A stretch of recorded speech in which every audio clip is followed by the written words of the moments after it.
북한이 러시아에 전달한 무기 규모만 최대 8조 원에 달할 거라는 보고서도 있습니다. 이승훈 위원장님, 잠시 뒤에 저희가 또 다룰 텐데 야당에서 북한이 이렇게 8조 원에 달할 수 있는 무기를 러시아에 지원한 것, 이거에 대한 비판은 못 본 것 같은데요. 당연히 뭐 비판을 했는지 안 했는지 아직 모르겠습니다만 당연히 비판해야 될 문제고요. 우크라이나와 러시아 전쟁 자체가 더 이상 발발해서는 안 되고 이제 중단해야 될 그 시기이지 않습니까? 그런데 북한이 보낸 인력과 병력과 북한이 보낸 무기로 인해서 계속적으로 이렇게 전쟁이 더 지속된다라고 한다면 결국에는 세계에도 악영향을 끼치는 것이기 때문에 북한의 무기 수출에 대해서는 굉장히 부적절하다고 보고요. 네. 또한 북한의 무기 수출을 미국이나 우크라이나에서 이것들을 추적하면서 오히려 무기고가 폭발되는 사고들을 많이 만들었어요. 우크라이나가 드론으로. 그래서 그렇게 드론이 현실화되고 있고 그래서 전쟁 무기들을 드론을 통해서 파괴하는 그런 것들도 수차례 발생했는데요. 앞으로도 더 많은 병력이 파견된다거나 무기가 수출되는 것을 막아야 되는데 현실적으로 막을 방법이 있을지는 좀 의문입니다. 예. 러시아군이 8조 원어치 무기를 주면 뭐합니까? 그 무기의 60%가 러시아 무기의 60%가 북한산인데 대부분 품질이 낮아가지고 표적에 맞지도 않고 제때 터지지도 않는다라는 주장도 나오고 있습니다. 김 대변인님, 네. 우리 국방부가요, 북한이 러시아한테 재고 무기를 보냈을 가능성도 얘기를 했더라고요. 그럴 가능성이 있다고 보십니까? 북한이 작년부터 러시아에 보낸 무기가 기차 그 화차로 따지면 13,000량이라고 그러죠. 기차 화차로만 13,000량이다. 예. 예. 한 개가 50톤쯤 된다면은 그걸 순수하게 152mm, 122mm 포탄으로 따지면 1,000만 발쯤 됩니다.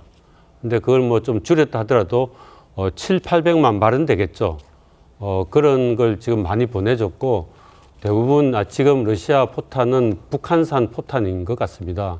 다만 저게 과거에 2011년도에 2010년도 연평도 포격 도발 때도 보셨겠지만 그 연평도에 떨어진 건 절반밖에 안 떨어지고 대부분 바다에 떨어졌거든요.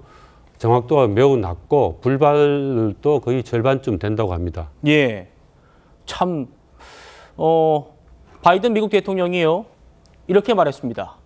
북한군이 우크라이나를 침범하면 곧바로 타격 대상이 될 거라고 말이죠. 우크라이나가 공개한 미국산 장갑차와 탱크, 이걸 직접 상대해야 할 거다라는 겁니다. 지금 보시는 이 화면이에요. 어제도 저희가 이 우크라이나 국방부가 공개한 화면을 보여드리니까 아주 크게 화제가 됐어요. 이현중 의원님. 네. 앞서서 드론도 드론입니다만 평원지대에서 저 화력전도 크게 북한군, 러시아군과 차이가 날 텐데 북한군의 그 불발 비율이 60% 이렇게 육박한다 그러고 지금 저 미군 장갑차와 탱크를 상대해야 되는 북한군 어떻게 될까요? 지금 이제 북한의 포병으로 근무했다가 탈북한 동아일보에 기자가 있습니다. 예. 그 기자가 쓴 칼럼을 제가 보니까요.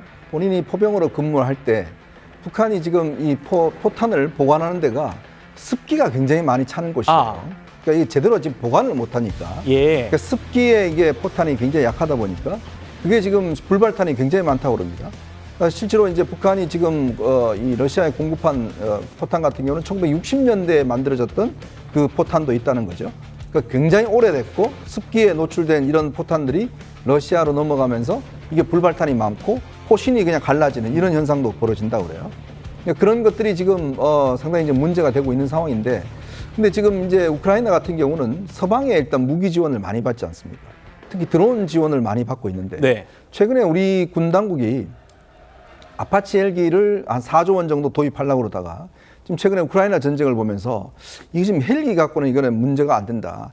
그래서 그 예산을 취소하고 지금 드론 쪽으로 지금 옮겨가고 있다는 이야기 있어요. 그만큼 현대전에 있어서는 드론 자체가 지금 워낙 이 유효한 무기이기 때문에 예. 그걸 지금 많이 쓴다는 거거든요.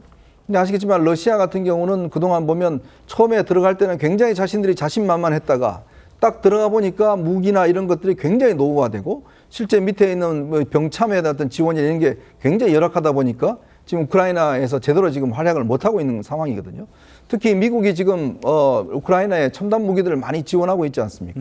자, 그런 상황이다 보니 지금 근접전보다는 저렇게 이제 드론을 이용한 전쟁을 펼치다 보니 거기에 익숙하지 못하는 이제 북한군들이 과연 견뎌낼 수 있겠느냐라는 것이고 지금 뭐 저는 좀 전에 이제 보셨겠지만 드론으로 못하는 게 거의 없습니다. 이게 드론이 예를 들어 은폐한 군인들 같은 경우도 서로 온도 차이도 확인할 수 있다고 그래요. 네. 그래서 이제 땅굴을 파고 들어가 있는 사람도 다 확인이 가능하다고 그래요. 그만큼 워낙 이 성능이 좋기 때문에 아마 러시아 입장에서 보면 굉장히 곤혹스러울 겁니다. 그래서 아마 제가 볼 때는 장병들의 지금 이 손실이 워낙 커서 저렇게 북한군을 긴급하게 수급을 했는데 문제는 이제 북한군이 저기에 적응을 잘 못하기 때문에 아마 어려움이 큰 것 같습니다. 예, 김 대변인님.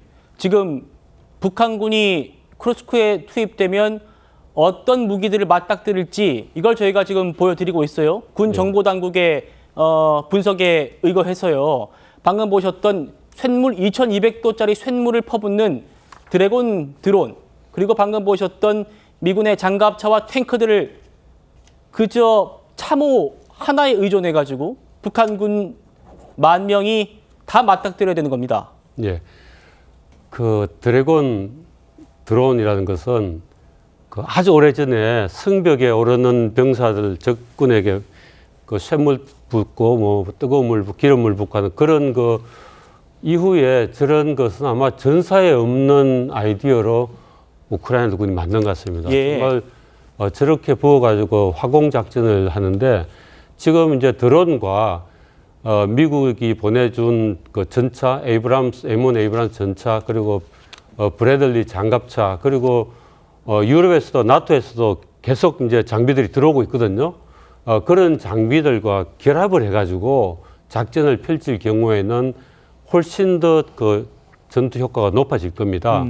게다가 이제 한 3년쯤 전부터 나토가 지금 우크라이나 이 침공을 보면서 방산 업체들을 다시 재활성화하고 있거든요. 이제는 이제 나토에서도 유럽에서도 무기가 본격적으로 들어올 겁니다. 예. 그래서 바이든 대통령 말은 미국 첨단 무기 포함해서 유럽 첨단 무기를 맞닥뜨려야 할 것이다. 이런 의미로 보입니다. 네.